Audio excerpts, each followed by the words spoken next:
This is the state of the nation. Irifa Mugwanga. We are deliberate, we are reasonable, we are uncensored. The state of the nation with Henry Salah.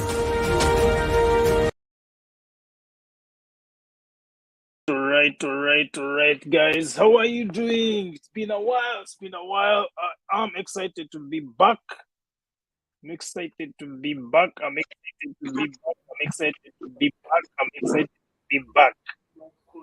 Right. Is everyone excited to be back? Julia, Susan, Engineer Nyoleng, Tony. Is everyone excited to be back?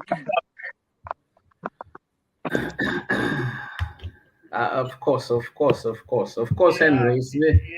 Yeah. It looks like we've been on a break for almost a year. The entire summer. We were on a break for the entire summer. But I'm excited to be back, folks.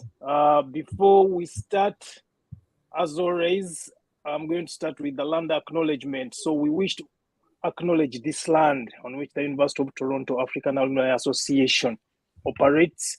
For thousands of years, it has been the traditional land of the Huron-Wendat, the Seneca, and the Mississaugas of the Credit. Today, this meeting place is still home to many Indigenous people from across the Turtle Island, and we are grateful to have the opportunity to work on this land.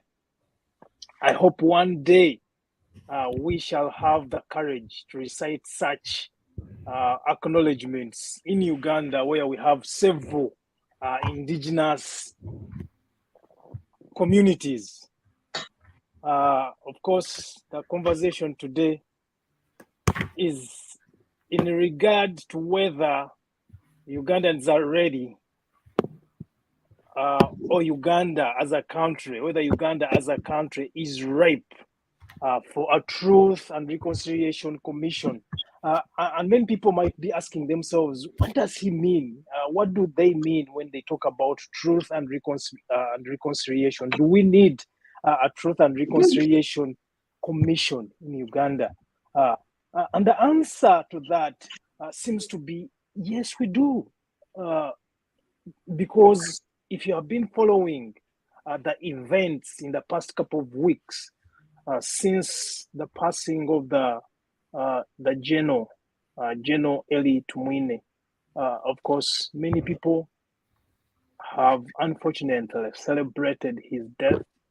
That is not in our culture, not just as Ugandans, but also as a Baganda people. And I say Baganda because many people think that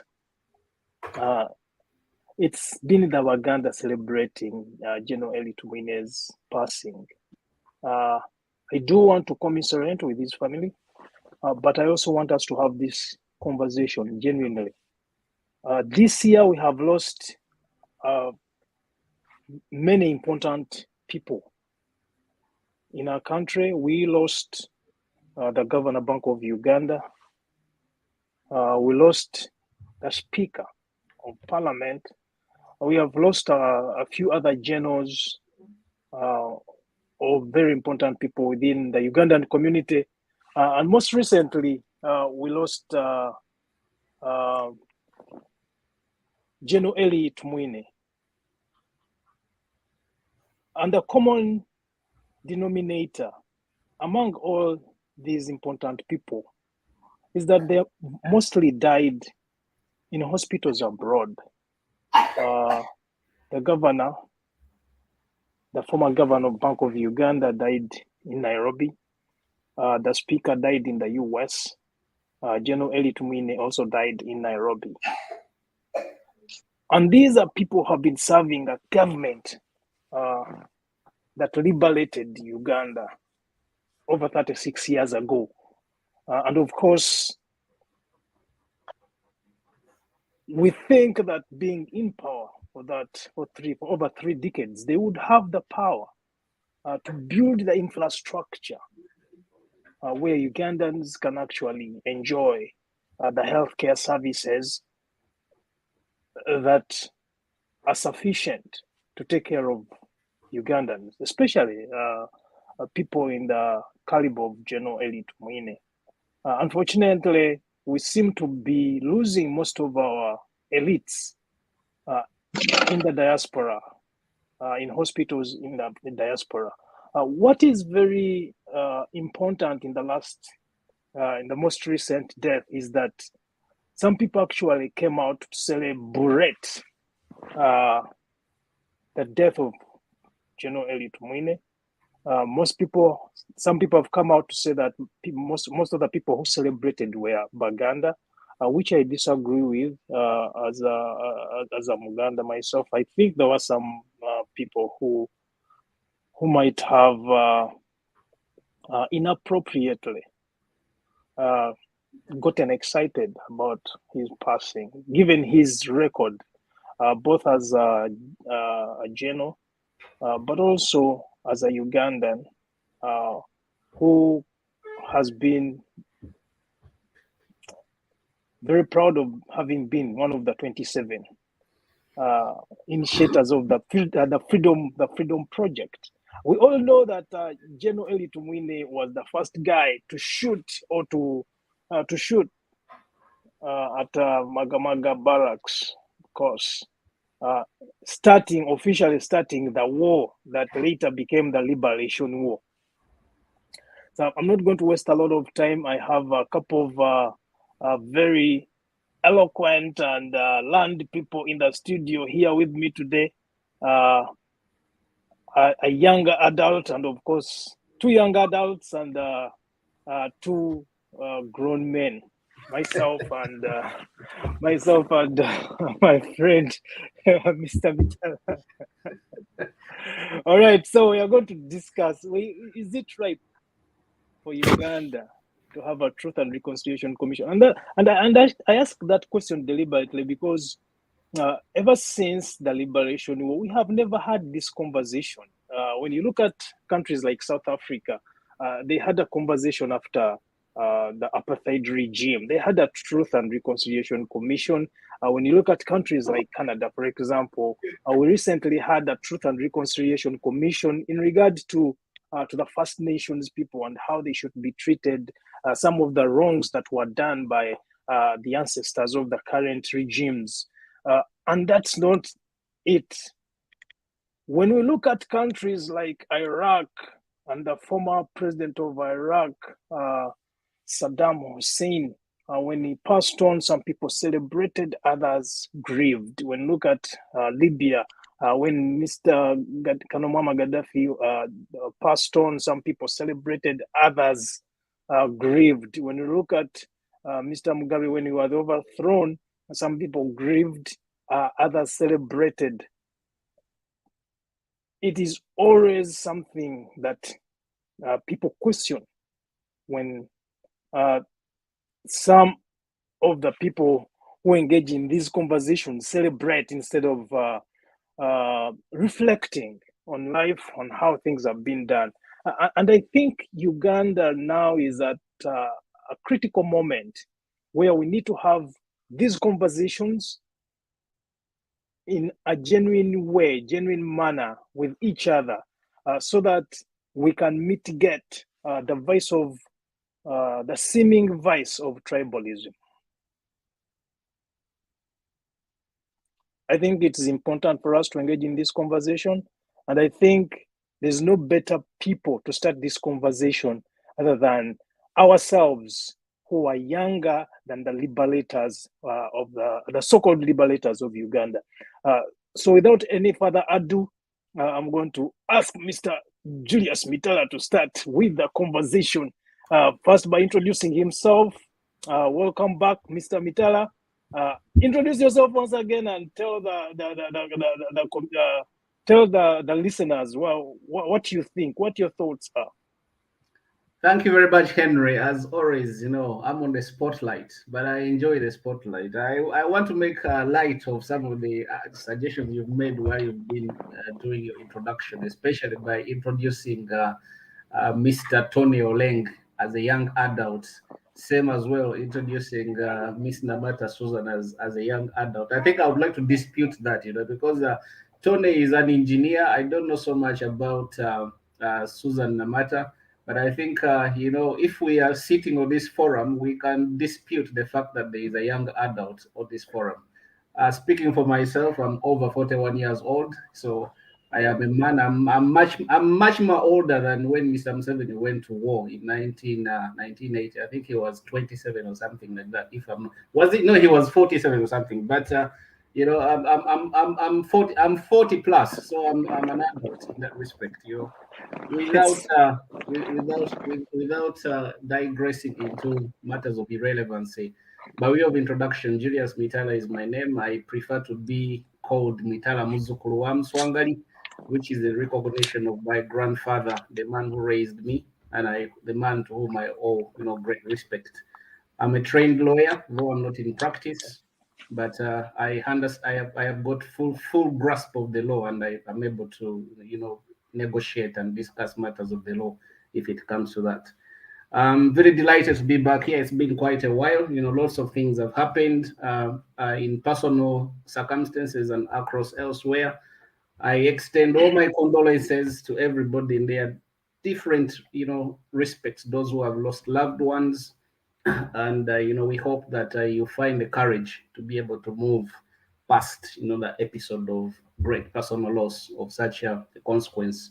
I hope that during the discourse of this discussion we shall not make the late Eli Tumwine the topic of this discussion. Well, I think the matter we have to discuss goes really far and beyond Eli Tumwine. There are issues that are relevant to his existence as a person and as a central figure, in the liberation war. But I think the issues we have to deliberate on, on this occasion, in my assessment, I think they go far beyond the individual or even individuals, because this is a matter for a national awareness. It's a matter for national conversation in that regard. So, in a nutshell, that's briefly about myself. I'll hand the microphone to my other colleagues to have something to say about themselves as well. Thank you very much, Henry, once again. Thank you so much, Mr. Mitala Muzukuru wa Mswangali. We do have a lady in the house, and I want to give her an opportunity to introduce herself and, of course, tell us what her thoughts are. Of course, this is not a conversation about the past journal, but I think he stimulated my thinking regarding having this conversation and why it might be important for these elders, before they all die off, to initiate once again not war, but a Truth and Reconciliation Commission or conversation. In 1980, they decided to initiate a hot war. In 2022, they have an opportunity to initiate a conversation regarding truth, accountability, and reconciliation. Susan. Thank you so much, Henry. Thank you for broadcasting this again. I've been missing it, honestly.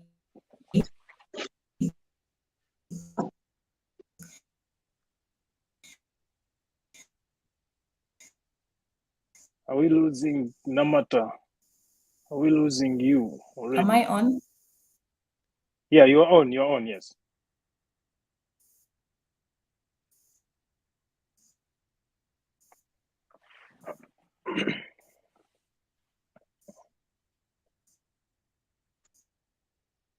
Am I on?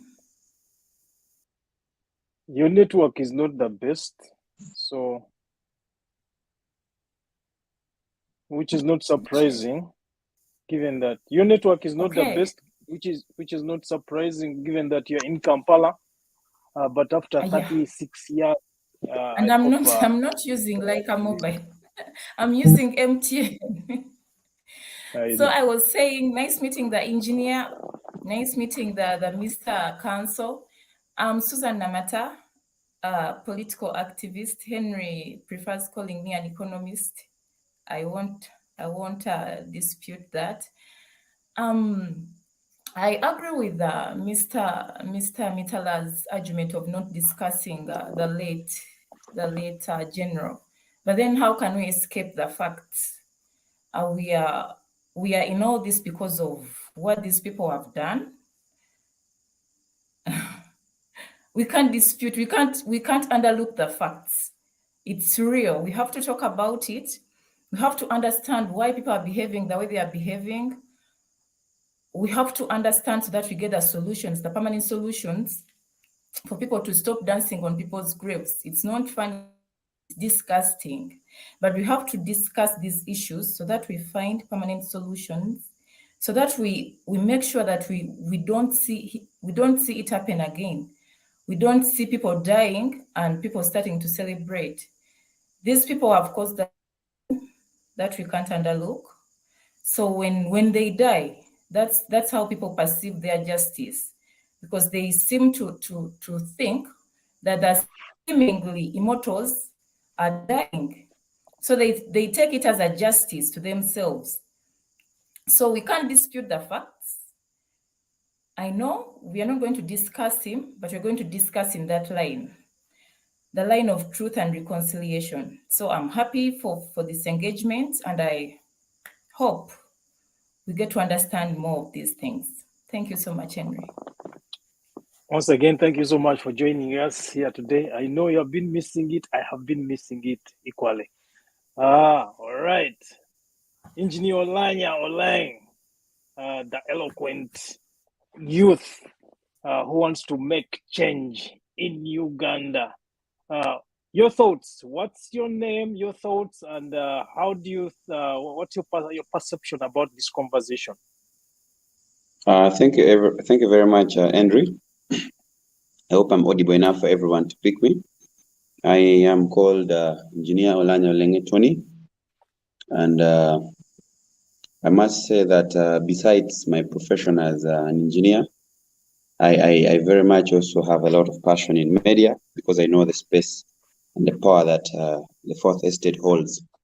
But delving much more into the issues of discussion on table today, I want to very much agree that where Uganda is, I very much said this sometimes back when we had a panel, including the likes of Stella Nyanzi here, doctor, and I told you, Andrew, and the panel here that Uganda is just sitting on a time bomb, and it is at the brink of collapse, or perhaps at the brink of bursting. And I told you this at I think we had these discussions at the time when the country was preparing to give a final send-off to the late Speaker Jacob Ulanya, and you had a lot of disparities. These things are not about to stop, and things are not about to begin. They are already in the process. Actually, I've had an argument with, I had an argument over the weekend with the former DP youth leader, Christopher Kidi, and we're arguing about this country. And among the things that we agreed on is the fact is where Uganda has reached. We now need to speak it as it is. The moment we continue to sugarcoat things, it will not make sense. And also, I want to disagree with the fact that people were saying that it is only the Baganda who perhaps demonstrating or perhaps showing their grief and anger when officially General Tumine was announced as a dead person. But of course, you know, the another thing that before we be, just because it's the truth and a truth talk, perhaps. Another thing that I've seen before we even go to the truth talk, there seems to be a lot of fallacy in the secrecy, how the state runs its affairs.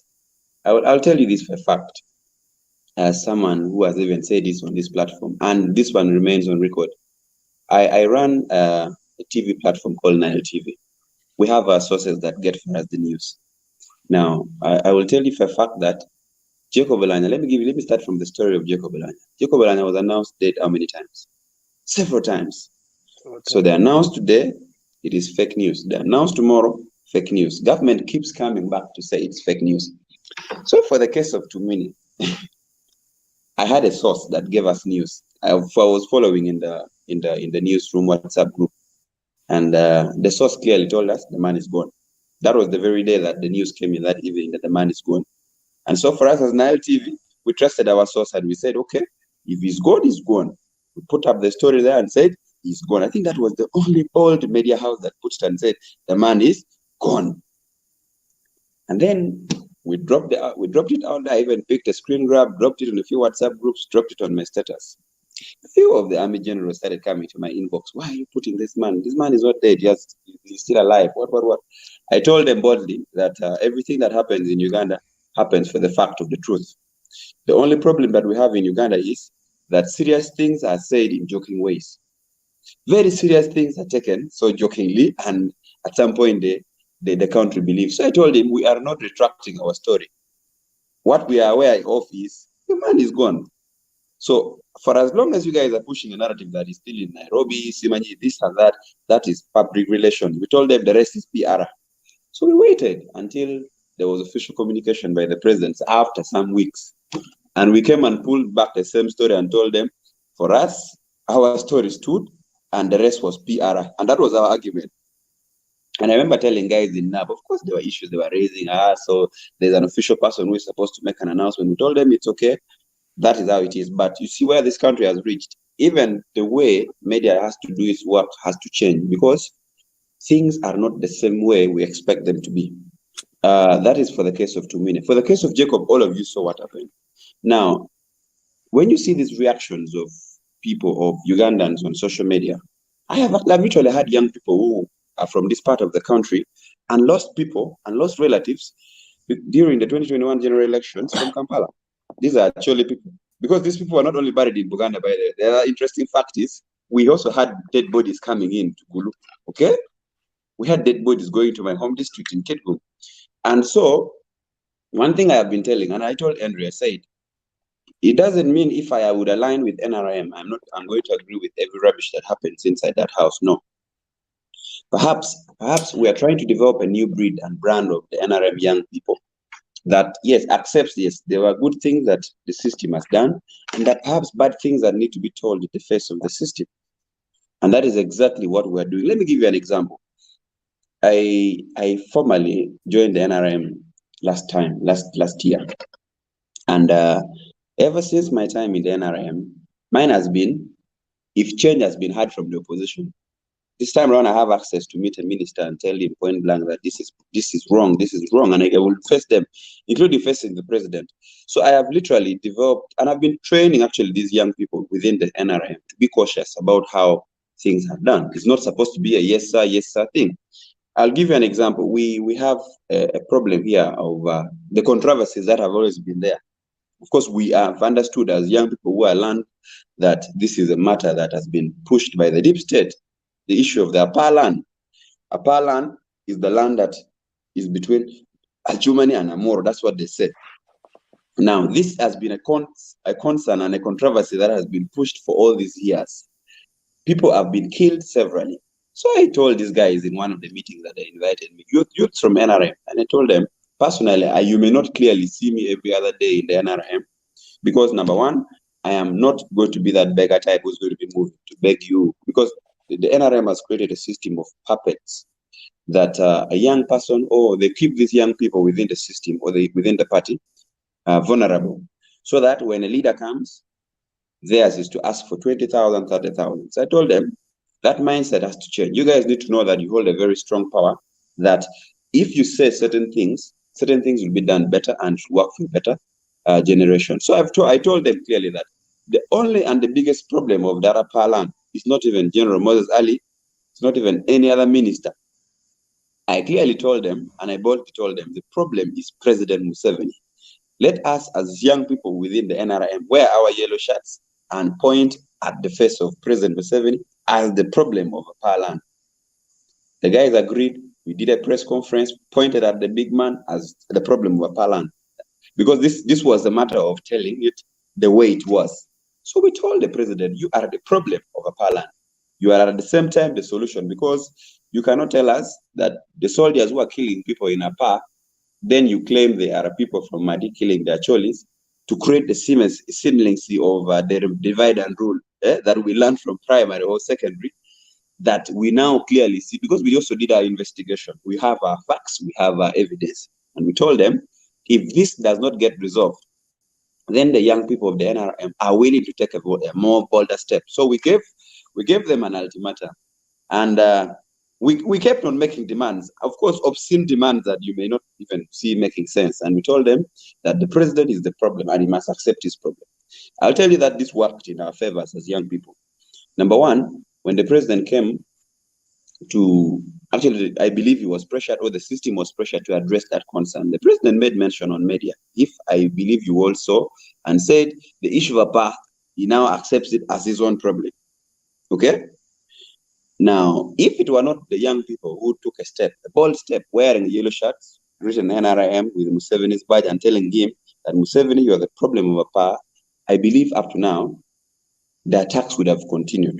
I believe up to now, the silence or the secrecy or the hidden motives of the state would have been shown on the power issue. Of course, people want to know the truth. This is a matter that that has questions pertaining: are there minerals in that land that government wants to push away people, minus telling them the truth of what resources they have in that area? So for me, I believe that the issue of truth is a matter that must be taken up boldly. And as a young civic activist, I think young people who are civically cautious must take up this lead role, just like we've taken and created so many pressure groups within the NRM. There are groups that are taking on a power land because the issues are very many. There are groups that are pushing for reparation. There are groups that are talking about government failing to protect people in the LRA war, and they're saying we're taking government to court if they don't compensate people. These are the young people taking up these decisions, by the way. Some of them are in pipeline. And so I'll tell you this. If you see people making noise about a prominent Ugandan who is dead, people are showing grief, people are showing anger because of how the system that was. I remember very well Boy Wine saying that most of these people came in Kampala and they were received with a lot of jubilation. Why are they going down in such a manner? Okay, that means that Uganda needs to be rebuilt. Actually, one of the young leaders I met in Parliament over last week told me that for him, he thinks Uganda should actually first be destroyed and they start building again, because it seems every generation now, this generation has outlived its mandate. The generation of President Museveni and his other comrades, they have outlived their mandate. They have completely lost touch with the population. So, for as long as things continue the way they are continuing, trust me, Uganda is at the brink of war. Uganda is at the brink of genocide. Uganda is at the brink of real chaos. And that is the truth. I'll tell you this. The anger and the growing grief in the public is too much. It is too much. From all sections of Uganda, people are saying that things are not in the right way. Right. Thank you so much, Engineer Olanyi Oleng. Of course, I let you speak for as long as you wanted, but going forward, let us speak for a maximum of 3 minutes so that we can have a constructive conversation, back and forth conversation. Of course, Florence Musasizi says that she thinks the problem is not Mr. Museveni, but rather the system that we are in. Then you have to ask her a question: who has built that system? Mr. Council, you have heard all the introductory remarks from both Comrade Namata and Comrade Oleng, who actually confesses that he subscribes to the NRM.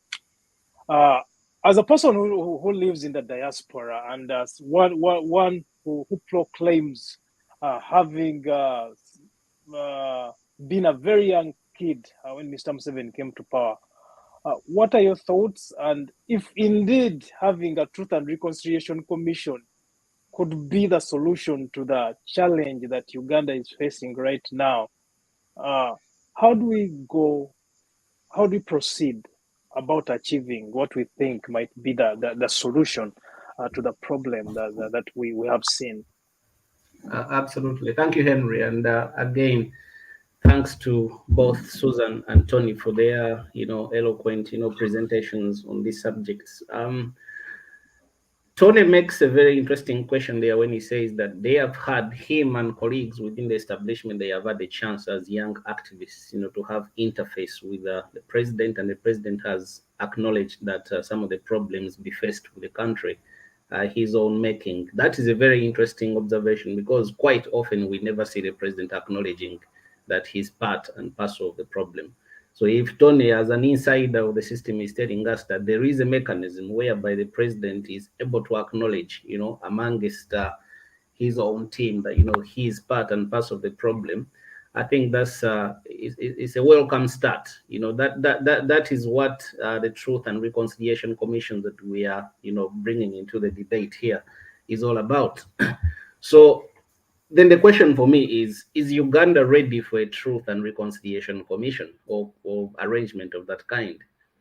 I have to say that, you know, we've had an attempt at Truth and Reconciliation, you know, inquiries before. I think we've had two of them in the past. If I remember my history very well, there was a Truth and Reconciliation Commission in 1974 to 1975, and that accounted for the period between 1971 to 1970. For the report of that inquiry was published in 1975.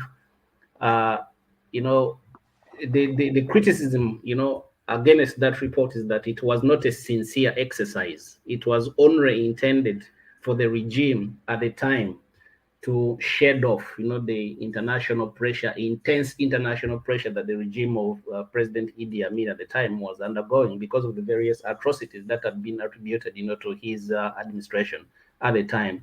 And obviously, if you go back, you know, into our history, that is one of the most chaotic times of our, you know, Ugandan history. The second time we have a Truth and Reconciliation Commission or inquiry, if you want to put it, is I think it was 1986. I've got my figures here. I just want to be exact that I'm giving you the correct information. That was the period between 1986 to 1985. And that inquiry was meant to cover the whole period from 1962 up to the period of 1986. Now, again, the criticism that has been labeled against that inquiry, the 1986 inquiry, was that it was only intended by the current administration to kind of hoodwink the public. It was a whitewash. It never came to anything. Even its publication, the report has never been made public up to this point in time. So when we talk about truth and reconciliation in this aspect, I think there has to be the willingness. There has to be the political buy-in, the willingness by the political elite, you know, to make sure that we are suggesting something and we are sincere and we are going to be open and transparent, and that we should bring everybody on board, you know, so that we facilitate this national conversation that we are talking about. Are the ingredients right for the Truth and Reconciliation, you know, inquiry? Absolutely. The ingredients, you know, it's without question, you know. In my mind, you know, if you look at the call, the demand for change, it is the most outstanding, obvious kind of element that you can look at and say, you can point at and say that, you know, really the public, our social fabric, the socio-economic, political, you know, setup, people are demanding for a sincere, transparent, and open conversation so that we can be able to heal, you know, the challenges of the past so many years that we've gone through. You know, so yes, there is definitely a need for Truth and Reconciliation inquiry. Whether it can be an effective mechanism of you know, resolving our problems and our challenges, I think for me, I would answer absolutely that it is probably not, because as I've said, we've had an attempt in 1986, and the sincerity of the people, you know, the people who are in charge of this state from 1986 up to present have not, you know, changed very much. We still see the same setup. So the question that one would ask, that if we are not able to look into the findings of the previous exercise, how are we going to be able to look at where we've been and be able to shape, you know, where we are going, when that, you know, overreaching level of suspicion and insincerity still exists within the political structure? So I think that would be my approach in that respect. And of course, you're posing more questions, which is very important when we are having these kinds of conversation, because when a question is seemingly answered, there seems to be another question that precedes that response or that answer. And now that you are mentioning a very critical ingredient within this conversation, which is to say that if you're going to have this kind of commission, Truth and Reconciliation, should we be having it with the people in power right now who were seemingly still untruthful and not ready to actually establish or start this conversation? But if it's true that these people do not see that the need to have this conversation, then we need to think about ourselves, we need to think about our children, and we need to think about the future of our country. If we do not start this conversation now because of the seeming untruthful people within power, when should we start this conversation? And should we just give up, for example? Stephen says the problem is that crooks and thieves are ruling Uganda, and that cannot continue. It doesn't give how to proceed, besides saying that cannot continue. Susan, your thoughts after listening to Mr. Mitala? Oh, yes, Henry, thank you so much. First of all, people have a right to truth. People, Ugandans, have a right to truth from their leaders, more especially. So, our leaders in power need to tell us the truth. If we want to move on, if we want to go further, we need to know where we're coming from, and we need to know those things. We need to know the truth.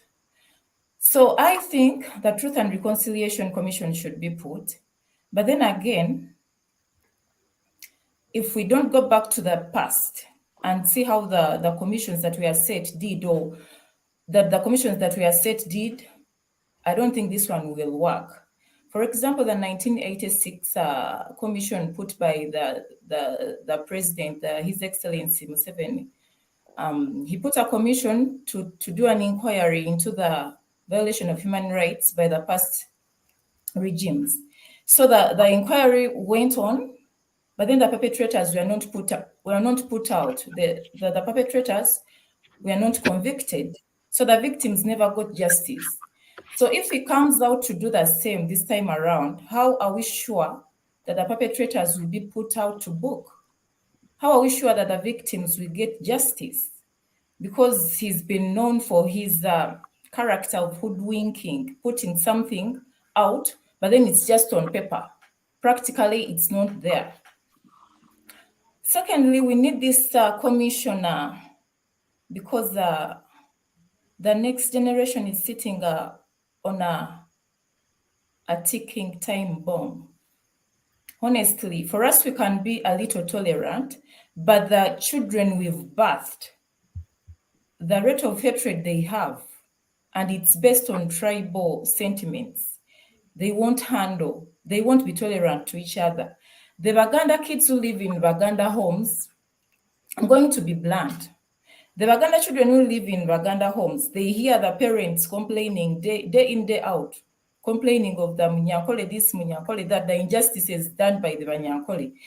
Earlier, before all this, in the early days, I remember we used to have Banyankole as our bapakasi in our homes. The two kingdoms, the Banyankole and the Baganda. I don't want to go tribal, but then we have no choice. The Banyankole and Baganda used to pay allegiances to their kingdoms, but fully knowing that they have to coexist. So the Banyankole used to live in Uganda peacefully, and the Baganda used to trade with the Banyankole peacefully. But I don't think this thing can happen now. The kind of resentment the Baganda and the Banyankole, not all, I'm not generalizing, some have towards each other, it's a ticking time bomb that can lead us somewhere we don't want. So we particularly need this Truth and Reconciliation Commission for that, to mend the hearts of these children, to rehabilitate them. They grow up hearing a lot of mess. For example, now take an example of the children of the late. How do you think they feel towards the people who openly celebrated or danced on top of their father's grave? Can there be an understanding between those two? I know they are cursing hell So we need this for the children to come. For us, we can be a little tolerant, but these children we've birthed can never be tolerant between this. They've seen the injustices, they've seen the unfairness of the regime. They've seen, for example, let me go to the unemployment of the youth. About 24,000 youths move out of Uganda to look for jobs in the Middle East and other foreign countries. So tell me, because even if it's by merit, they won't get the jobs here in Uganda.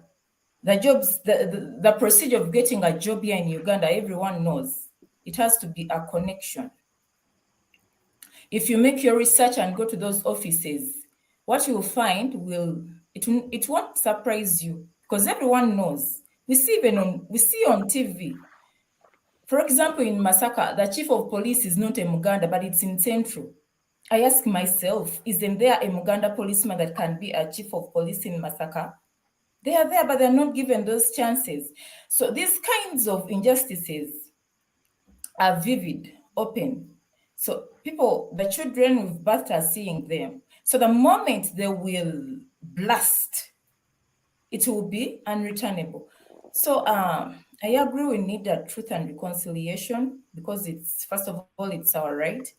But then again, we need to know if it will really be, because reconciliation, I think the perpetrator has to initiate the reconciliation, not the victim. All the victim is looking for is justice. The victim won't come out and say, I need to reconciliate with such and such a person because he did this and so to me.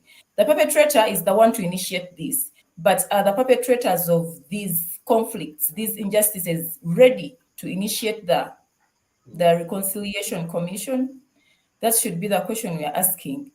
When you hear them talking, these guys are they have made it in life. They think they have the power. They are immortals. I don't see them in any way or any day coming down to say that we need to reconcile with these people we've had. I'm not seeing it happen soon. The South Africa issue was different because it was one race against the other. So these people felt cornered at some point in time.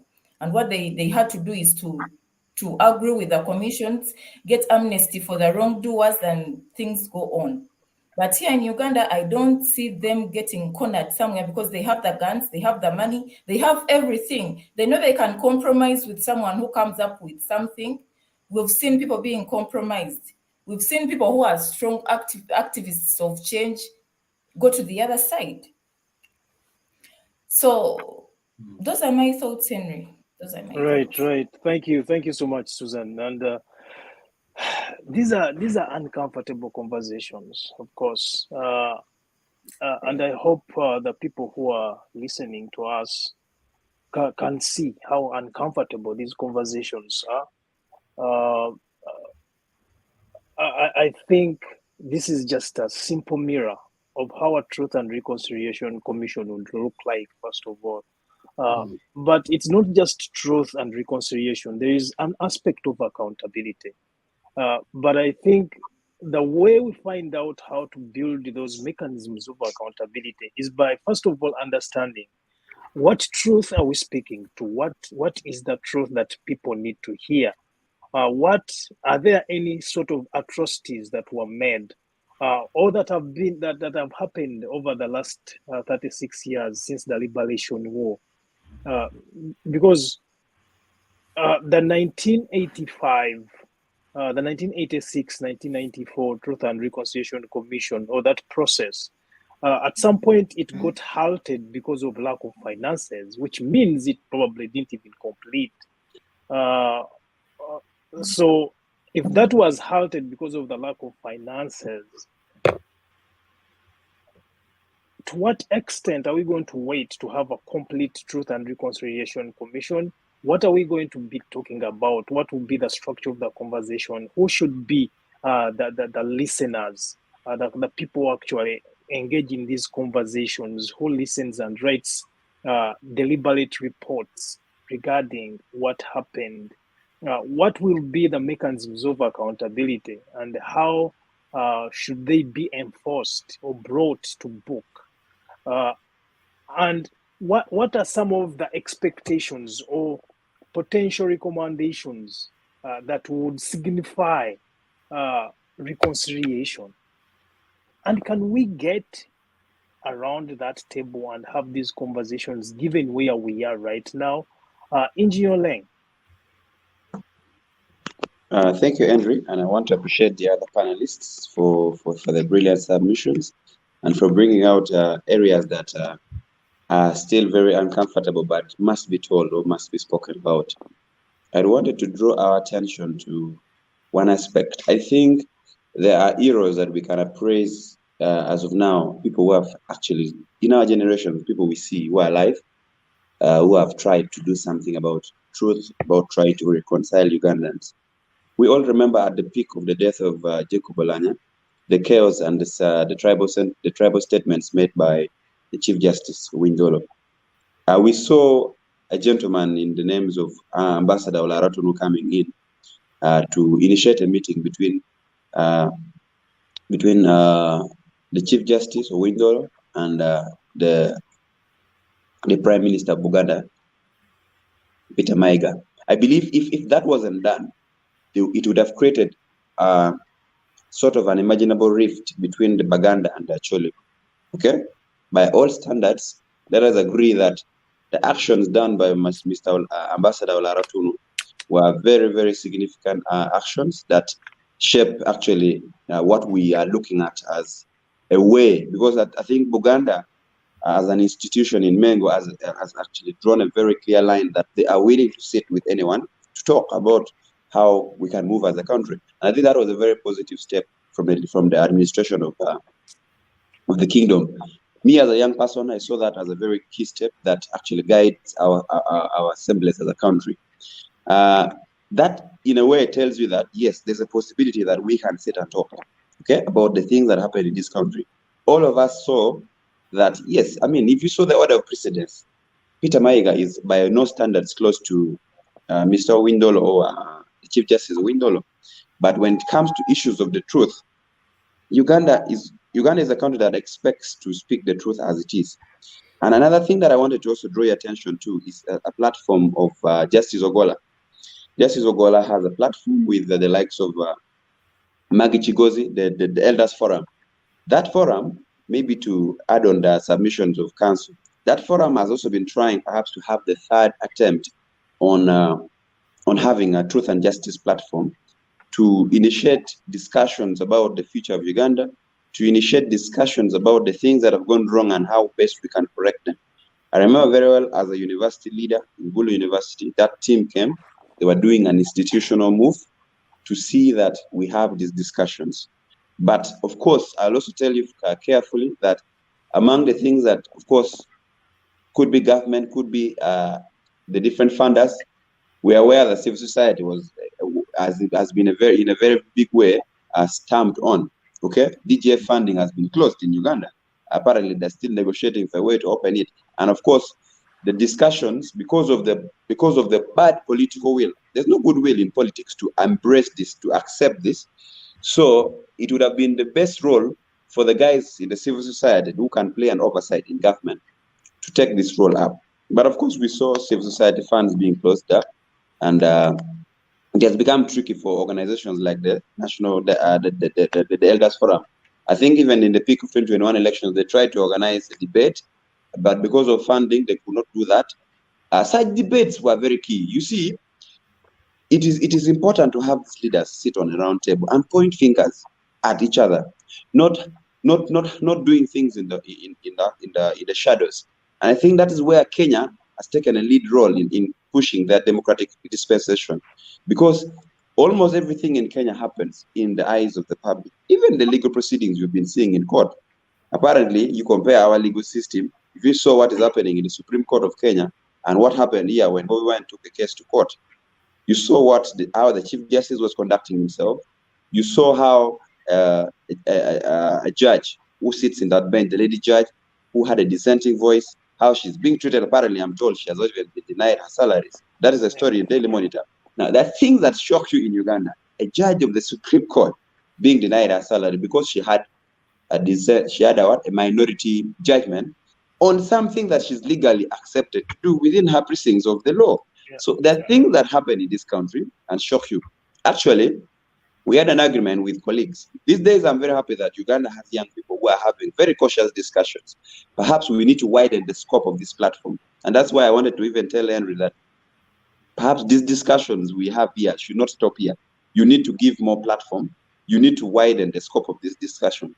If at all it was just not scared, you should be doing this discussion at least, just like we see Twitter Spaces, we're doing well, at least on every day with different topics. Because I will tell you this clearly, Henry, I am one young person who has taken time to study the deep state very well. I am one person who can predict that, yes, this might certainly happen, okay? So with my careful studying of the situation, I will clearly tell you that what is happening in Uganda is what we call an imaginable transition. Before you realize, there would be change of government. There's a very fast pace of transition happening, and we're just carrying on problem to the next system. Okay, what is changing might only be administration, but the system runs as it is. So perhaps we also need to widen the scope of this discussion, not only on truth and reconciliation, but the aspect of transitional justice. Because if you look at, I'm a young person who grew up through the wars of northern Uganda. It was the responsibility of the sitting government to take care of me as a young person, to take care of us. So where government failed in its mandate, you'd find up to now, a member of parliament former member of parliament for Gulu municipality, Leandro Komakech, tried to push this private members bill on issues of reparation law. But you see the frustrations they put him through. They actually brought for him someone and they've taken him out of parliament. I met him over last week and he's still pushing for the same thing. Transitional justice, the laws of reparation, truth and justice, reconciliation processes. But I will tell you this, the argument is, why is it that government is taking no interest in trying to make sure that they compensate people who have lost life, property, and have been distanced because of the war? Clearly speaking, economically, northern Uganda could be perhaps 50 years behind the other parts of the country. And that is already an injustice that this government has aided. Because first of all, they did not show goodwill in trying to see that the processes after the post-war situation was handled well. I'll clearly tell you, all of us know how much money was stolen in the office of the Prime Minister in managing post-war, okay? So, to me, I think as of now, the aspects of truth and justice, the aspects of transitional justice, the aspects of reconciliation needs to be held in a process. I would believe a national dialogue of truth should be something that should be initiated. I think also as young people, because I'll speak from the young perspective, that if the elders in this country are failing to start something like a process that we need to be seeing it move, then young people can take this lead. Trust me, Henry, we are the majority. When they say, I think that the current statistics have been saying young people are actually going to over 81% now. So we can actually direct the flow or how this country moves. It is just because people are a bit lazy. It's because people are a bit discontented, but also the anger and the grief among the population has gotten to a level that people are willing to do anything within their powers. That does not dictate that I'm actually failing to find the difference between a NUP youth person, an NRM youth person, an FDC youth person. You know why? Because all of them can now point at and say, you man, you're wrong. Museveni, you're doing this wrong. And this is something that we should appreciate, that a stage of civic consciousness has been reached for now among the young people. At least the literacy level among the young persons, majority of the young people, also they are played to the disadvantage of the state for failing to take care of the employment situation. Because now people get back home, and when you don't have an employment, you have a degree. The best thing to do is to think through. You now get to be aware of the things that happen around you. You're not comfortable. And you see, that is something that the state has failed to manage. So for me, I would challenge ourselves to start pushing for these things through our very forums. I would believe that these discussions should actually get us to form to have policy papers that we can come up with as panelists here, and things that we can push forward, okay? Things that we can start to advocate for. I think under this very docket is what we're discussing here falls under the Ministry of Justice and Constitutional Affairs. Chairman Mao has been trying to do something. He has been actually arguing about this thing all through his life in Parliament, in SC5 of Bulu. Now that he has the docket, it is now time for him to prove himself that whatever he has been saying, he can do it. I have not had a chance to discuss with Chairman Mao after him becoming a minister, but I've also had a chance to discuss with people in his circle pertaining the discussions on exactly what we are having to discuss here.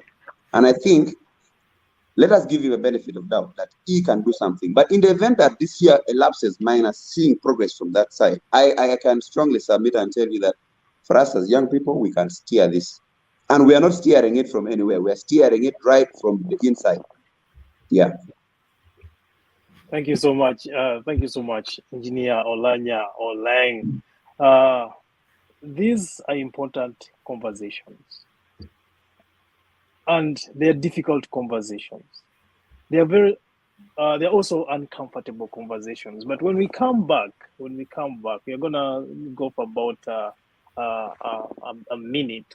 But when we come back, I want my comrade Mitala, who is also a lawyer, to talk about Mr. Mao, Chairman Mao's transition into government right now. As a lawyer, and specifically because he's also still the President General of DP, whose slogan is truth and justice. As Engineer Olanyo Leng says, do you think Norbert Mao, Chairman Norbert Mao, has an opportunity to create what we are yearning for right now as Minister of Justice? Can he become the principal who creates this kind of commission where people will come and talk about their grievances without fear or favor, where we as Ugandans can agree to disagree on certain aspects, on what to talk about during this commission, on some aspects of accounts of accountability, mechanisms of accountability, but also on what reconciliation will look like. I think these are important things to talk about. We can start the conversation now, but I'll give you an opportunity to do that when we come back.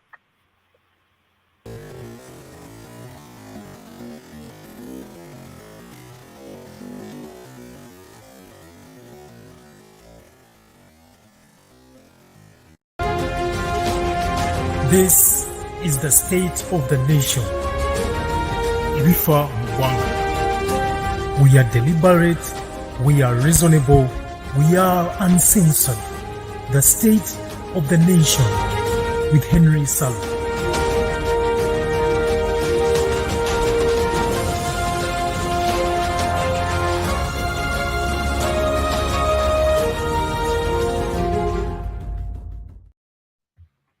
Right, welcome back. My name is Henry Sully for the State of the Nation. I want to encourage each and every one of you who is following us to share widely with your colleagues.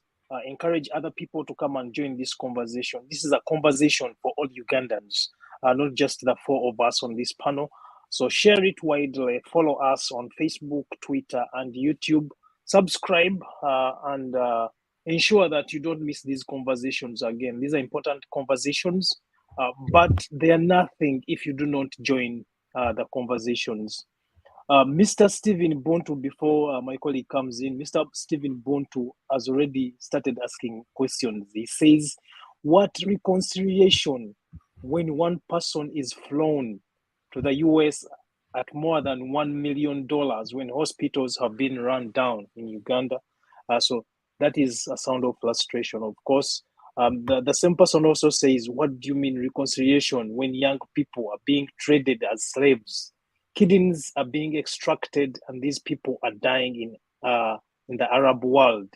What reconciliation when land is being grabbed? I think young people should be straight and say enough is enough. So this young man, I don't know how young he is, but he seems to advocate for the path that 27 people, the initiators of the Freedom Project, initiated in 1980.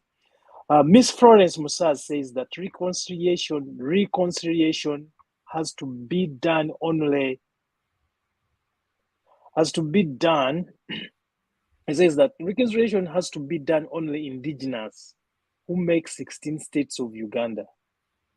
Okay, so the good thing I'm bringing in a lawyer who probably understands these things more legally than I do. So my friend, my colleague, Counsel Mitala. What are your thoughts? Yeah, very, very interesting stuff here. I think one of the things I want to go back to Susan just a little bit before I even go into that, because Susan was making the suggestion that the reconciliation, the Truth and Reconciliation Commission has got to be initiated by the perpetrators. And I think when Susan mentioned that, I think he must have seen me shaking my head, because clearly that cannot be the case. I think so much to that respect, what you'll find, what I can say is that a government will never be willing to pass laws and legislation that jeopardizes their own interests. So if you were if you had to think about a truth and reconciliation kind of inquiry in our current arrangement, most of the crimes that have been committed against the citizenry, they are more or less political crimes. And the perpetrators, they either tend to be people who are very centrally located in this aspects of government and central administration, or they are agents, or people who are very close to power, because they've got interests that they are pursuing, and in the pursuance of those interests, they are inflicting brutal pain to people who are innocent. Sometimes the crime that these people have committed is simply to have a divergent political view, for somebody to say that, okay, I do not support, or I do not like this idea, I prefer the other idea, and that becomes your crime. So these are really political crimes. I think some of the questions we need to be asking about when we even think about this Truth and Reconciliation Commission, I think the thing we need to be thinking about is what is the nature of the reconciliation? What are the issues that we are talking about? Because these are really very important things. I mean, are we talking about violation of the right to food? Are we talking about violations that are associated with torture and inhuman treatment of people, arbitrary, detentions, discriminations, violations of freedom of expression? Are we talking about all those sorts of things, or are we talking about enforced abductions of individuals? What are we talking about really here? Because until we can understand what those issues are, and by the very essence, the nature of truth and reconciliation inquiries, they give the victim, because one of the things is that those kind of arrangements, they lack the adversarial arrangement that we always tend to find in court proceedings, in trials. There's no cross-examination. Nobody is put in the defensive, So the whole idea is that those people who have overseen, supervised these excesses, they really need to they need to have the political will. There has to be the political will for a truth and reconciliation inquiry to be effective. The question is that political will present, given the nature of the crimes and atrocities, brutal crimes that have been committed against people? Is that political willingness there? And my view is that, and I'm making this as a general observation, that a government will never pass laws and legislations that jeopardize their own interests. It's never going to happen. So to that effect, who appoints, who puts in place the Truth and Reconciliation? I mean, let's go back to the Truth Commission, the Truth Commission in 1986. You can even pull up the legal notice that created that particular commission and its mandate. What was it to look for? What were the extent of the inquiries that they were carrying out? Its own composition, are the people who are to be appointed on these inquiries, are they people that can be trusted? Because I'm not, to be very honest, for me personally, I am not, I wouldn't be so keen on pursuing this kind of reconciliation, because even in places where they have worked, I'll give you an example of South Africa. They did not solve the problem of they did not solve the South African problem per se. It didn't. In the end, what we are left with is the accusations against Mr. Mandela that he was a he was a washer, he was a sellout. You know, those questions have still persisted because the South Africans, lots of South Africans, feels that justice was never done. You know, especially when you have a situation, because in effect, the Truth and Reconciliation Commission, first of all, it's got no powers to punish. All it can do is make recommendation, and I'm not trying to water down, you know, the usefulness of such exercises, but you know, we have seen endless, numerous commissions that have been set us, even within our own current political structure, whose reports we don't know what were the outcomes of those publications. So the whole element of transparency and the political will, because without the political will, you know, we can initiate, you know, 10, 7 truth and reconciliation commissions, and we will always come back to the same point. Because I think the whole point is that we need to be able to look at a process of facilitating an honest national conversation. It can be at a regional level, it can be at a central level, but that conversation has to happen.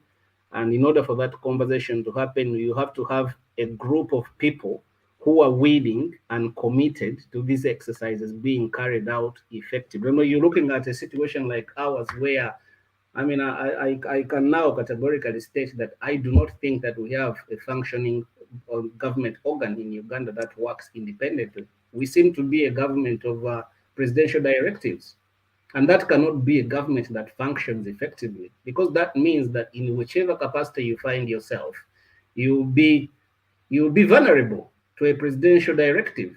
And once a presidential directive is given, it's a presidential directive. How do you walk away from it? Case in point, we've had the case of General Katumba Wamala. You know, he came in parliament and he washed his hands off this whole saga of the Uganda Airlines exercise, saying, you know, look, if you were in my position and you have a presidential directive, what would you do? So we have institutions, we have government operations that, you know, cannot work effectively outside the oversight of the president. And I think that's really where our problem sits. Now, obviously, when these institutions are put in place, when these arrangements are put in place, it's not to say that they serve no purpose at all.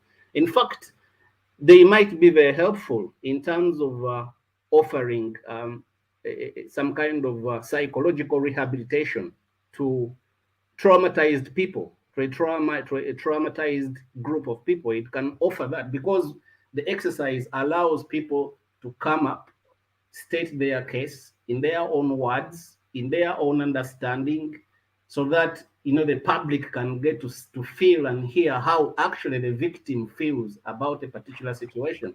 And I think that's the vital exercise. And until we've had an exercise of such a kind, where people can come up and they give an account of the sorts of horrific, horrible things that have happened to them at the hands of individuals, some individuals whom have been identified, and we don't have a system in place, whether it's a judicial system or whether it's an administrative system, whatever, a reparation system, whatever it is, we don't seem to be having a system in place that will look at an individual who has committed crimes against another group of people, whereby society will begin to look at those people as, you know, outsiders and not insiders.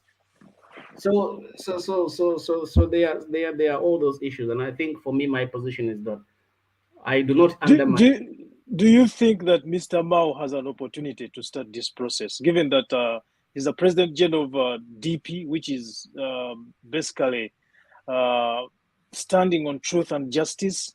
What do you make of his cooperation agreement with the NRM government? And do you think this could be the beginning of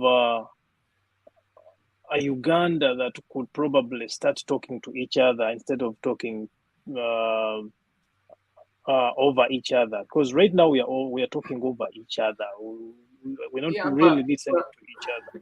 But in order to answer that question properly, I think you've got to look at Mr. Mao himself. I mean, if he cannot even have a decent conversation within his own house, how is he going to be able to facilitate a national conversation?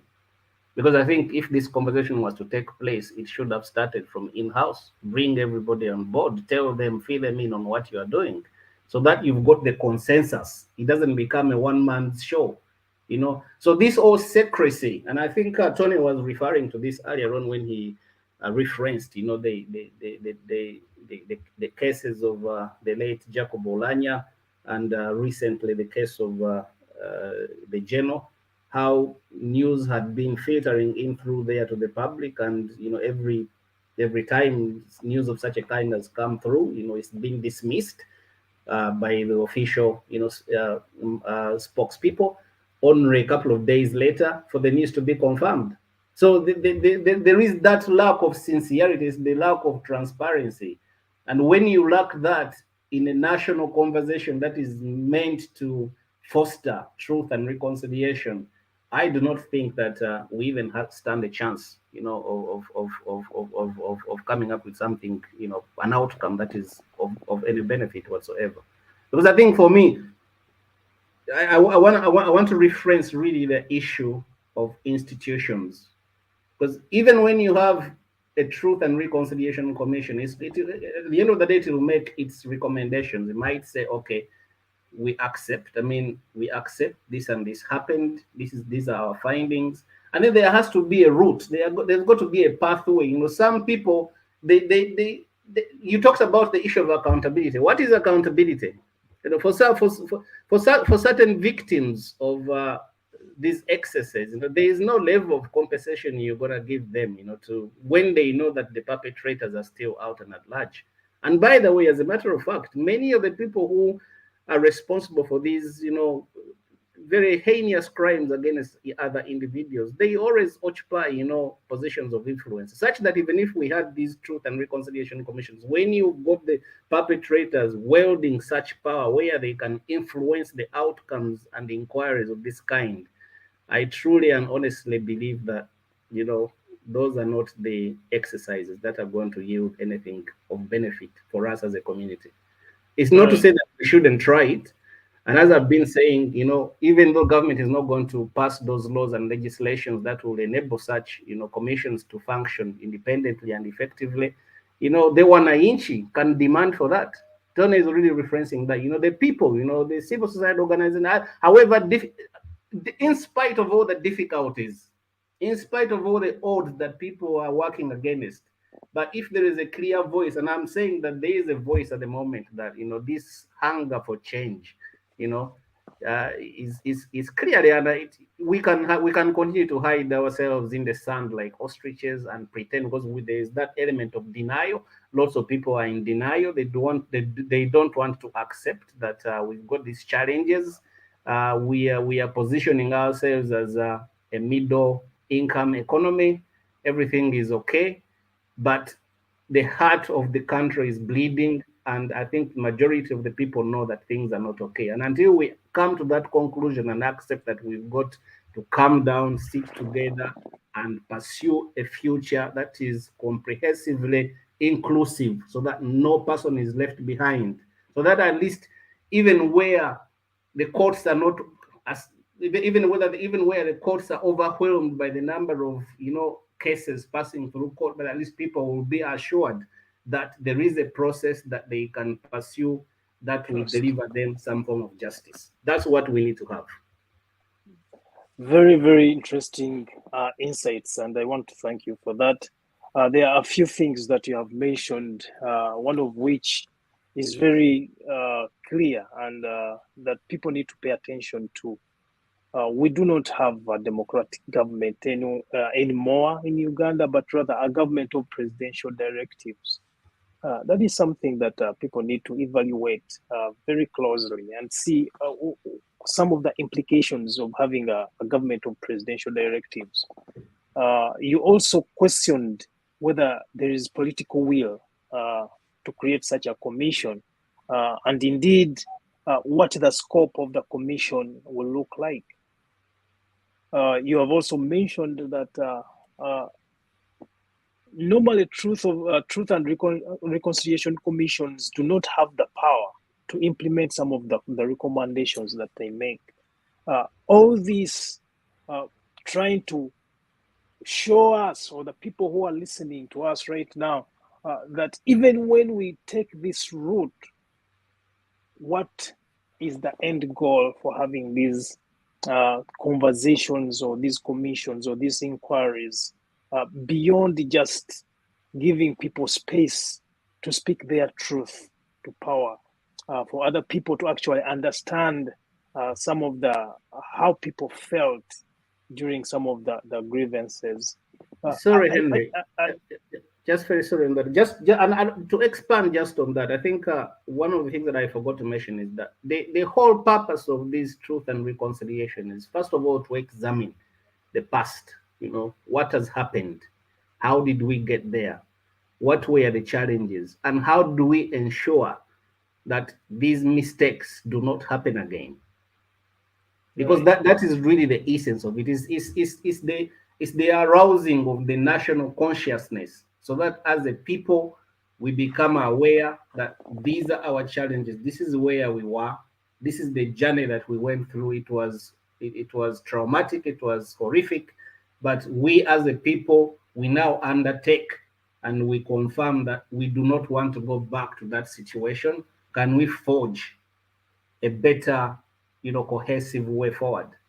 I mean, those things are well kind of enumerated within our own constitution, actually. And I think we have a very good constitution, but the fact that there's been these changes that have rendered it impossible for presidents to serve for only a limited amount of time. But if you look at the preamble of our constitution, it talks about we, the people, appreciating our history. And that history, is there any Ugandan who doesn't know the history of Uganda from 1962 to the present? And I'm saying here that we had a commission of inquiry, the Truth Commission, in 1986. That was quite very broad. It was looking at the entire period from 1962 to 1986. The only problem we had is that it was not supported. Clearly, there was no will by the those who occupied power at the time to see through this commission successfully. And maybe that explains why the report was never published. Because if we are able to look at that report, then we can be able to reference what were the issues then and what are the issues today. I mean, I do beg you, just for the benefit of those who are viewing and watching us, to have a look at that legal notice of 1986 that created the Truth Commission. You will see it for yourself. The broadness of the inquiry. It talked about all those different violations of the human rights that the nation had gone through, that nobody should ever be held, arbitrarily without detention for going forward. And what happened to that? So it's a lost opportunity. I mean, for me, what I tend to look at in those kind of situations is, like, we always talk about this fundamental change, that dream. I think, we were possibly short-charged for that, because it's a fundamental change that actually never came. What was the anticipation was that there was a change from the usual change of guards, and the change of guards literally meant that we are moving away from a situation of people changing uniforms but remaining intact in their ideology and beliefs, without us moving away from the challenges that we had faced until that point. But if you look, and again, my point of reference is, look at the legal notice that set up the Truth Commission at that point, you will see that the sorts of things that we are talking about today, right today in 2022, these sorts of issues were on the agenda in 1986. What was the missed opportunity? What did we miss? What did we not get at that time? And what stopped that commission from resolving those questions, such that we are here today in 2022, we're still talking about the same issues?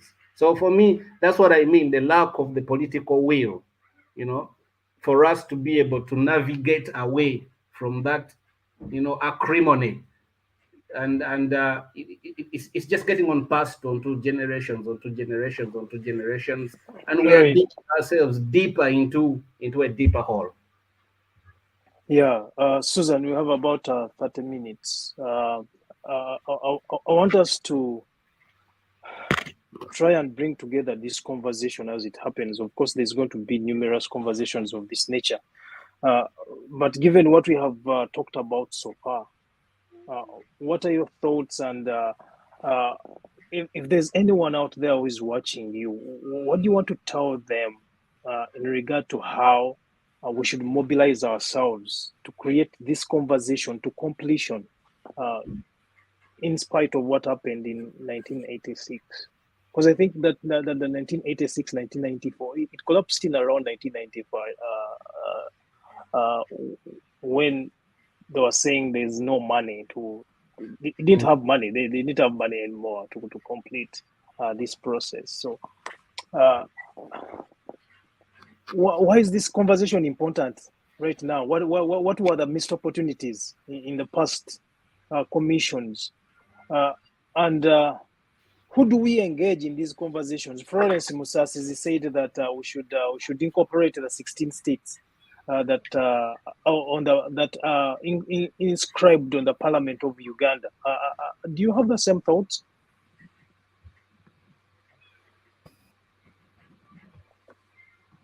Unmute yourself.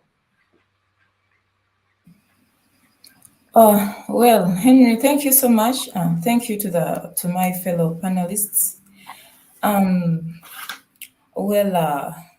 First of all, in this whole issue of truth, it has to be truth, sincerity. But I think it's these people are not sincere.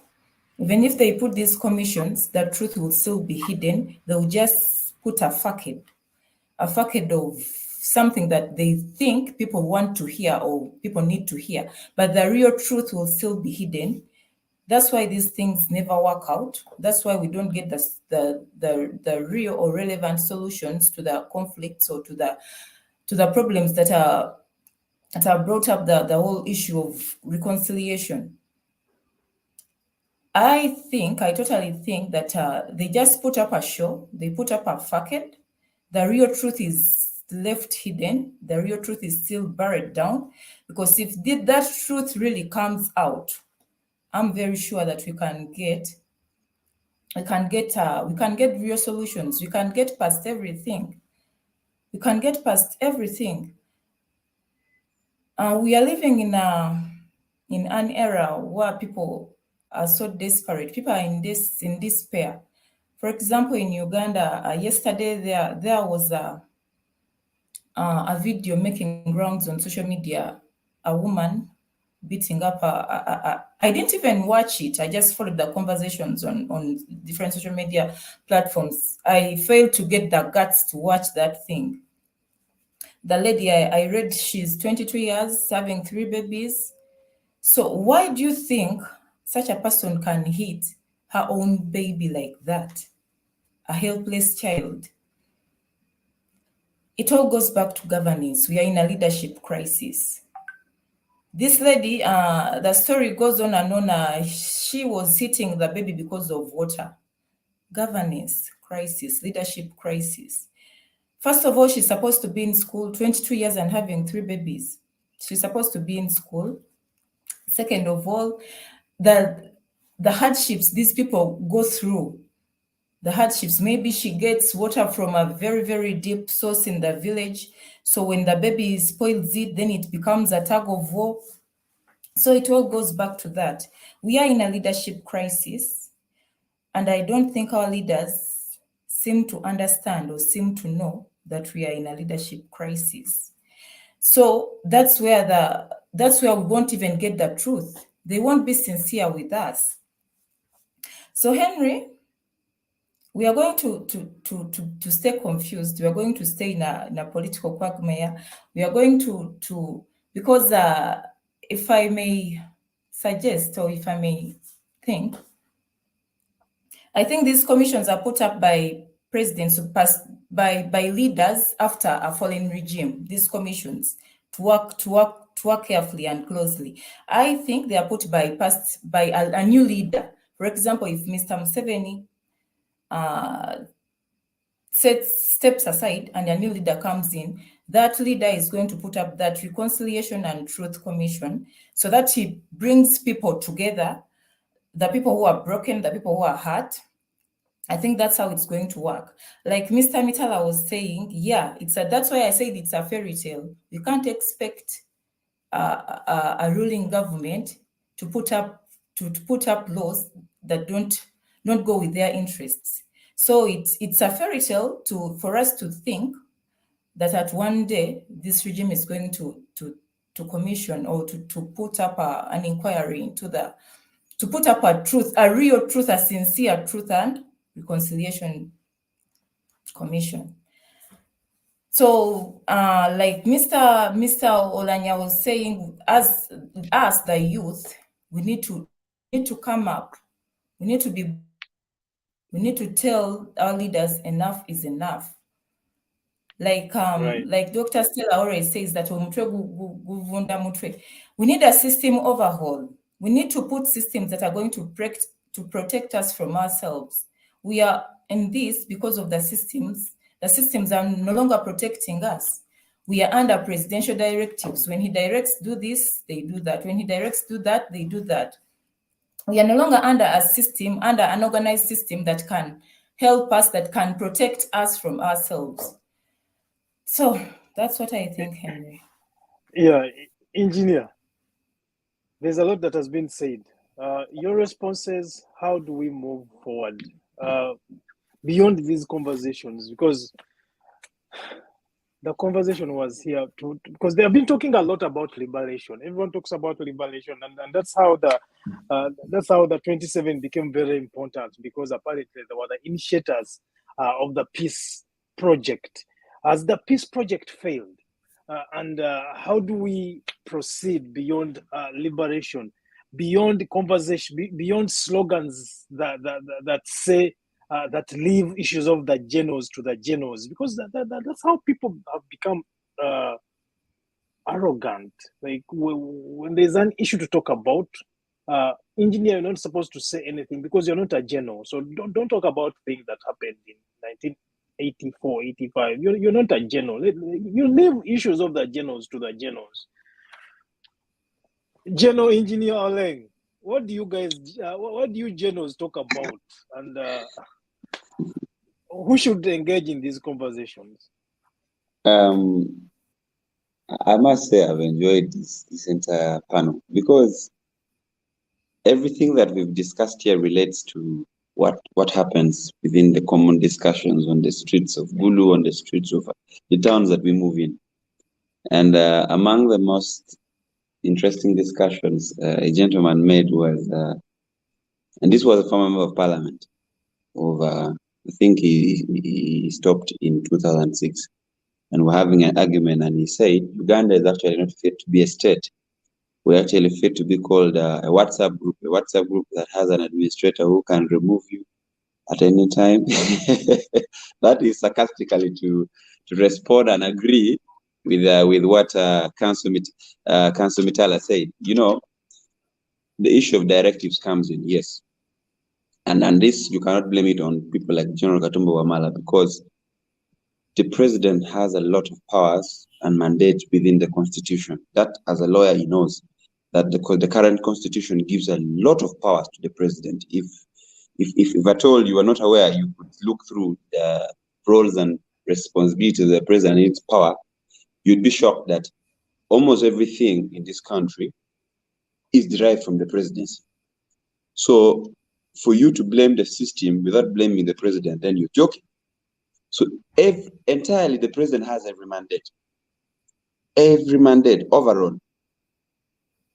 So for me, I think with old age, you see, for me, I've been trying to look at where the issues are, and everything seems to be going back to the old man from Rwakitura.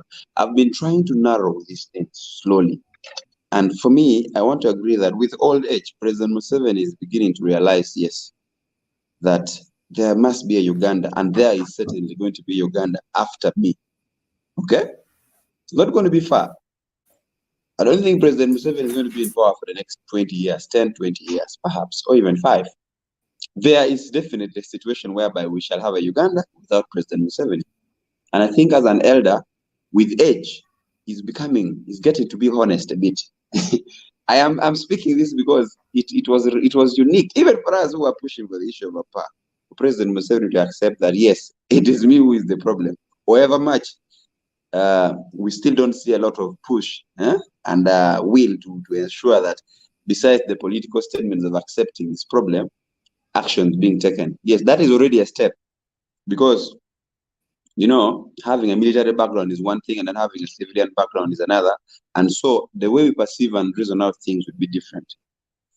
I want to believe that President Museveni, before picking ambitions to be president, he knew what he wanted to do. And so if you've been following history of Uganda, this gentleman has been very, very consistently in studying how all these past leaders were running their affairs. At some point, he was a minister of state for defense.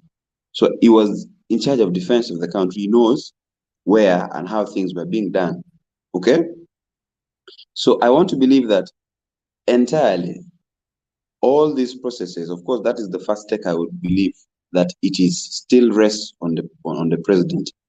Number two, I would want to believe that if in the event that people that have mandates like Chairman Mao or President General Mao of the Democratic Party, now in their authority as Minister of Justice, fail to put up this kind of commissions and platforms for discussions on the future of Uganda, I think it will be upon us to see how we hold them accountable. At least for the record, I want to tell you this for the record. At least for the record, I think it was on Friday. It was on Friday that Chairman Mao and I remember seeing Chairman Mao. I saw a number of youth leaders. They were invited in Parliament and they were having a discussion on exactly what we're trying to discuss about. So perhaps I think there are initiations from within government also to start these processes. But I think as leaders or as citizens of this country, we do not need to wait for these guys to come up with these benchmarks and say, this is what we're going to use as a yardstick for this discussion. We should also create our own yardsticks and say, as young persons of Uganda, this is what we demand for. This is the discussion that we want. That young persons in Uganda, this is what we think should be discussed about. Because Uganda has to be treated in a very special way. The disparities or the injustices meted on people in Uganda may not necessarily to 100% be the same that people from the North faced. So we need to treat this cautiously, okay? The war that brought this government to power was majorly done and around Luero, not so? If I could remember the history well. That's what they talk about, the Luero Triangle War and all that. So that means the people there, I believe, have not even gotten compensation. Of course, I see there's a whole minister for Luero something affairs, just like we have minister for Northern Uganda affairs, minister for Karamoja and all that. Of course, those regions that are being treated as special interest groups, you will find there was even no need of putting a minister who does not even have a mandate to do something. So I think areas like that deserve a lot to be handled in terms of accountability, what government did, the atrocities that were done by government, it should be compensated, and these discussions cannot be gotten into when demands are not made right. I have not clearly seen serious demands from people of Luero. As well, there's also been no clear demands from the people of Acholi land or for any other region that has had specific issues for their area. And so I think it's also right now that the country seems to be in a transition. The problems that we're having currently as a country are our problems as a country, not the problems of NRM. FDC shares the same problem, the same with the NUP and all these political entities. Political leaders need to tone down their ego and need to start addressing the concerns of Ugandans as they are. I was trying to argue with a few friends, and I tried to share this with Henry Sally. I said, some of the political leaders have gotten positions and are now comfortable. They are not making demands about what they've promised citizens that they'll do. This is cross-cutting, both within NRM, opposition, and all through. And you've seen right from how Parliament is conducting its business. Parliament has become a whole shadow of unfortunately, Jacob passed on, but I believe Jacob Alanya would have brought a serious parliament. Now we see a mediocre kind of parliament that MPs have to be begged to attend sittings. Members of parliament cannot literally make statements in English for 2 sentences. So it's a whole joke that we find people in charge of this country who do not actually know what they're doing. Okay? We find a whole leader of government business parading or conducting themselves in ways that you feel make this country a whole joke. I have really taken interest in trying to compare Uganda and Kenya, and it hurts me as a citizen of this country who holds a citizenship of this country, that my country is not really serious about things that happen. So that's why I developed a saying and say, almost everything in Uganda happens in very many serious ways, but are taken in the most joking manner, including deaths of people, okay? But I'm also happy that there are people in this country who still have the gift, the energy and the guts to speak the truth, okay? That notwithstanding, I think the issues of not speaking the truth or the issues of hiding out things has taken us down as a country, because things like corruption are because leaders fear to speak about the truth. And this does not stop on only citizens being advised to do whistleblowing. No. The president, in so many ways, has contained corrupt officials, okay, who have been exposed. The president who appoints an IGG tells the IGG, madam, please do not cross that line. There's a line that I have for you. But this lady was doing her work. So we find there's a lot of cover up in this country. And so if we're going to have a discussion, President Museveni may not be interested in the discussion, but we need to make demands and tell him we need him to leave a Uganda that should work for everyone. I am not interested in hearing that President Museveni has given power to another person and everyone is running. Everyone is on the first flight. Everyone is looking for where their passports are. And that's the direction we are in as a country now. As a country now, in the event that there's a power change, as of now, Henry Sally, as of now, I will be calling you, telling you maybe I'm in Kenya, maybe I'm in South Sudan. That is the truth. And in Council Mitala, I'm very much aware that every day you stay, you have some money on you, emergency, that anything happens, I can pick my passport and sweep, you run. And that is where Uganda is. This discussion we were having here is very uncomfortable, but very many Ugandans agree with us. The only problem is not very many have the urge to speak about these things, because you fear that they might pick you, fear that this might happen to you. But also one thing I've learned, that people who cowardize, what I mean by this is you start to speak today, then tomorrow you stop, are the people who get in trouble. But when you speak, the public gets to be your defense line. I'll tell you for a fact, I have no concern or problem to tell President Museveni that you've done this wrong. And I've told him severally, when we've actually met, I've had the opportunity to meet him, and I've told him, this is not right. You've actually made a problem, because you cannot tell me that why are young people hating you. You've created that shift that entirely there is no touch between you and the young people of this country. Issues of unemployment is not a talk that we can have. It is just a practical scenario. Issues of how people are given jobs, on issues of names. I'll give you an example. This is on personal arrangement. I applied for a job. I did a very diverse course. I went through, did everything. Now, I think I even passed the interview very well. I think was shortlisted. They needed 3 people. We're only 4 who applied. The other gentleman did not have the qualification fully. So 2 of us were clearly shortlisted, and by all standards, at least the 2 people were supposed to be given the job, and then they look for another person. But let me tell you, the whole director of an entire government parastate called me and said, just because your name begins with an O, this job is not meant for you. This was just last week. And so that also tells us where this country is. I might look brown. Actually, wow. The gentleman made statements and said, just because I think you were looking brown, tall, and they felt like you were from a different part of the country. And so when it comes to issues of looking through your documents and all that, because, man, I will tell you this. When I appeared before that bench for that interview, I was handled well, did the interview, everything looked okay, And it has given me a reality of this country. And I want to agree that certain things need to be changed, because if I am to pick this as me and say, okay, fine, I'm going to teach my child this, I'm going to tell my circle this, the multiply effect will be something not far from a genocide in this country. And that is where President Museveni needs to sort this mess, because he could have created the mess, or he could have found the mess here and has allowed the mess to proceed. The system or the mandate will fall on him because he is legally existing as a president of this country. So he needs to take that responsibility as a leader. I am happy that at this old age, President Museveni is getting to be more sincere and more sincere. Perhaps if you've been following him closely, you will agree with me how he's behaving. But that does not stop the fact that we should stop to make demands. The demands as citizens must be done. Of course, the biggest problem we have as Uganda, which I've seen as a disparity between us and Kenya, is the fact that Uganda does not have a properly civic-oriented citizenship. That means citizens in this country do not understand their rights. They do not understand what they're supposed to do. They are just there as citizens. Ugandans, majority of us, are in a state of hopelessness. They do not have hope. That's why if something happens, they say, okay, this is Uganda. After all, this is Uganda. But also, I'm telling this, you lastly, as my last line of statement, you said, what are we doing as generals?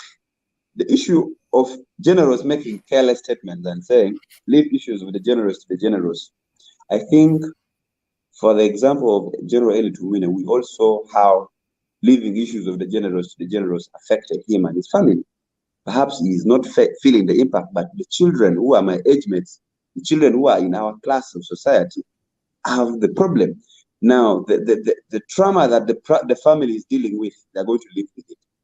The trauma that your father who fought, who you saw fighting for this country, perhaps has all the money, has all the resources to protect you as a family, cannot protect you from the anger and grief of over 35 million Ugandans. And that is where every general or every government official who makes a careless statement, it goes back to you personally and privately. And so as a country, as citizens or as leaders serving this country, humility is the story that, or the lesson that we all need to pick. Humility. All of us have to be humble. Yeah. Very, very interesting. The generals might have the guns, but they cannot protect their families from the anger of 35, 40 million Ugandans. We're almost done. In 1 minute each, let us wrap up this conversation, and perhaps I can get some insights on what we should be talking about in the preceding conversations or in the following conversations. Mr. Mitala, you've been shaking your head throughout General Lang's conversation or deliverance. Why and what should we do in the next 60 seconds? I can see why lots of young people are at risk. They're actually vulnerable of being, misled into the politics of Mr. Museveni. He's a very interesting person. He's a very, very charming, and even in his old age, he's clearly not lost that charm, to be honest. And if you are not very careful and very alert, it's very easy to fall, for all that, fluffy bit about him. In regards to the president wielding too much power under the constitution, I may not necessarily disagree with that statement, but I also am very much aware that there are so many other, constitutions all over the world that, confer quite a lot of power on the sitting president. But I think it takes an element of patriotism, pure patriotism. And when you talk about patriotism, you're talking about people who really have the love for the nation, love for their people, and they really care about their legacies.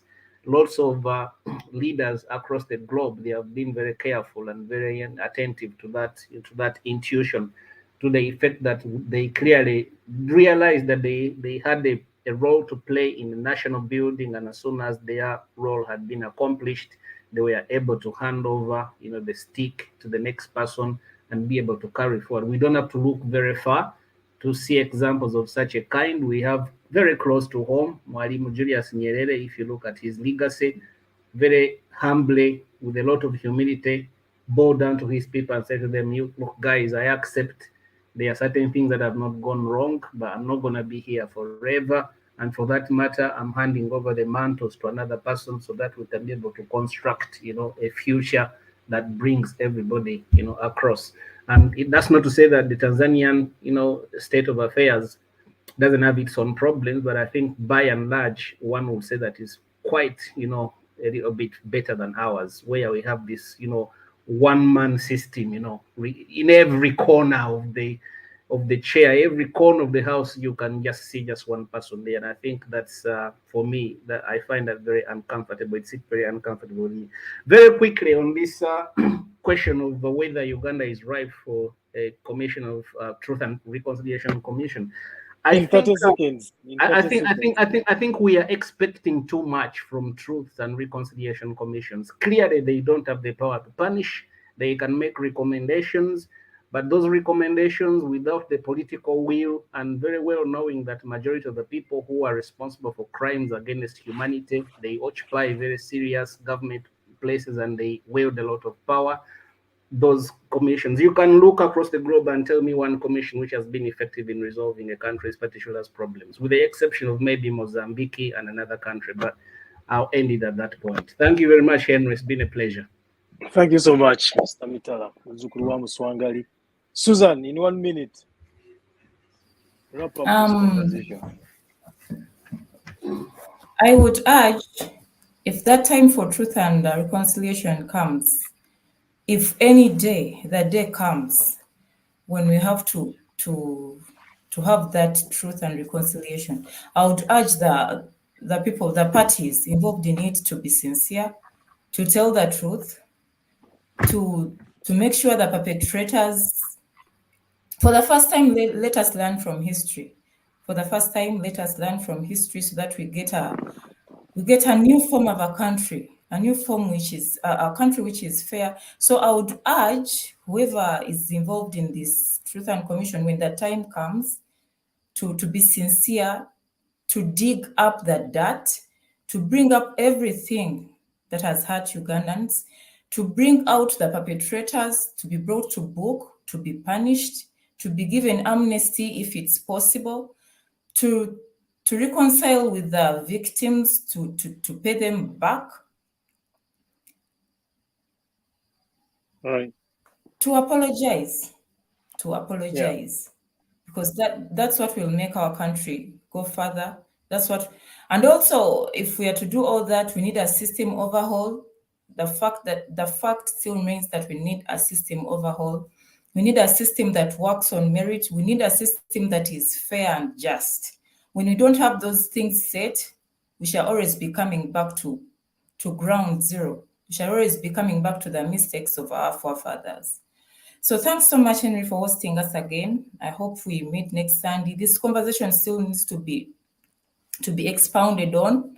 So you can still bring it up next Sunday with other new faces, with other new ideas. People have very many ideas in their heads. They just don't have space to air them out. Thank you so much, Council Mitala. Thank you so much, the engineer, Olanya. Thank you, Henry, once again. Thank you so much, Susan, for those insights. Engineer Olanya, first of all, I'm really sorry, terribly sorry that you are facing discrimination, despite having passed your interviews. I hope that day will come when people will be judged based on the content of their character rather than their tribe or name. Initial beginning, their names. How do we wrap up this conversation? I still very much strongly contend that Ugandans and leaders of this country need to accept that where we have reached is a tipping point, and we need to sit. There's need, and a very urgent need at that, have a very honest discussion pertaining the future of this country. That withstanding or notwithstanding, if leaders are not showing political will to start that up, I think citizens can take that lead and make those demands. Whether the results of those demands are going to be positive or negative is a discussion we can keep having when the process has begun. The most important thing is for us to start those discussions. And for me as a young person, I think those discussions can start at even one-on-one level. And of course, it can be furthered. Because trust me, it has financial implication, I'm aware. And I think the easier ways of doing it could even be perhaps, as young people, actually saying, yes, as youth leaders of Acholi or as young, cautious leaders from Acholi sub-region, we want to go and meet young leaders from Uganda and discuss on the issues of this country. Perhaps it can be in that kind of rotational manner for the start, because there needs to be a start. There needs to be a goal. I will not agree with Councillor Mitala for us to be in that state of having no hope. We need to have something as a basis of starting. I am aware that there is no political goodwill, but there are also success stories all over the world that demands have been made and perhaps things can get better. We must have hope at all costs. I know so much has been done that deprived citizens of even having hope, and everyone says, okay, after all, this is Uganda. But let's remain hopeful, and I want to appreciate you, Henry, and appreciate the University of Toronto for supporting this initiative. And I would love, in my recommendation, that perhaps also try to engage the persons of Democratic President General Manobat Mao and Leandro Komakaj, because those are two people that I have clearly identified as head leads in this initiative. So it would be very good to have them. This discussion is a very interesting discussion that, as Council has said, that should be furthered. But as well, do not only have people like us who are activists or advocates, have people in line with authority, so that when you're asking for these accountability questions, there are people with authority who can respond to them, because some of us may not respond to these things. So I think that is what I would advise. And I believe they're willing to come on board here. Thank you. Thank you so much, Engineer Leng. You are challenging us, you're challenging the state of the nation to invite people with authority. But it's the same space within which a declaration has been made that we are dealing with a government of directives, presidential directives. So I'm not sure if you're asking me to bring the president here to. No, I'm saying personally, like Norbert Mao can be brought here. They will not refuse. I know that Norbert Mao could tell us that he received a directive from the president not to engage in any other thing. Anyway, these are conversations. They are, like we have said earlier, these are tough conversations. They are uncomfortable conversations, but they are conversations that we must have. I want to take this opportunity to thank each and every one of you who has joined us here today. We are excited to be back.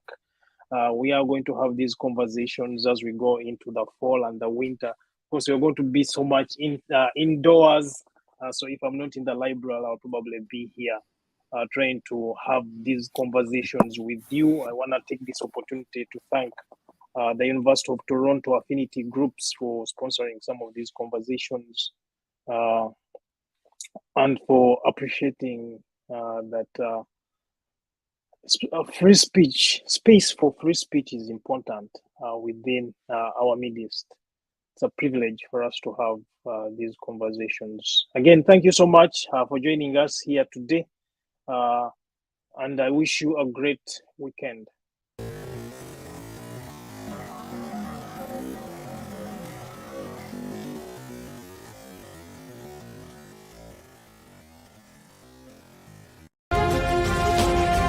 This is the state of the nation. Irifa Mwanga. We are deliberate, we are reasonable, we are uncensored. The state of the nation with Henry Salah.